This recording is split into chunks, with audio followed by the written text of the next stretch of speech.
25 ரூபா ஃபர்ஸ்ட் அதை கம்மி பண்ணி கொண்டாந்துருந்தாங்க. இப்போ என்னன்னா பேசிக் வந்து கிலோமீட்டருக்கு எல்லாமே கம்மி பண்ணிட்டாங்க.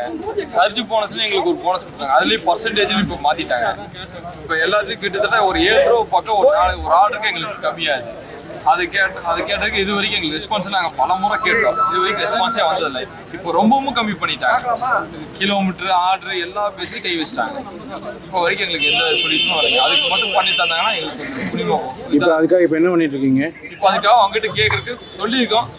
வரேன்னு இருக்கிறேன், பேச எல்லாமே ஆஃப்லைன் எல்லாமே ஆஃப் பண்ணிருக்கோம். இல்லை தொடர்ந்து வேலை செய்வீங்களா இல்லை இதோட உங்ககிட்ட பேசி சொல்யூஷன் என்னன்னு தெரியாம ஆன் பண்ணுறாங்க.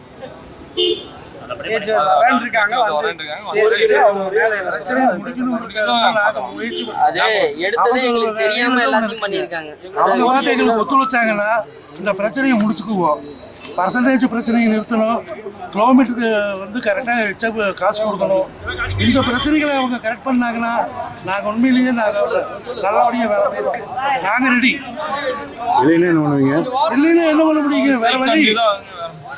நாங்கள் நடுத்தருவது இன்னைக்கு நிற்கிறோம். வெளியே வந்தாலும் நடுத்தருவு தான். இது ஒன்றும் புதுசு இல்லை. மறுபடியும் வேற ஏதாச்சும் பார்க்க வேண்டியது. செய்திகளை உடனுக்குடனும் துல்லியமாகவும் தெரிந்து கொள்ள சப்ஸ்கிரைப் பண்ணுங்க.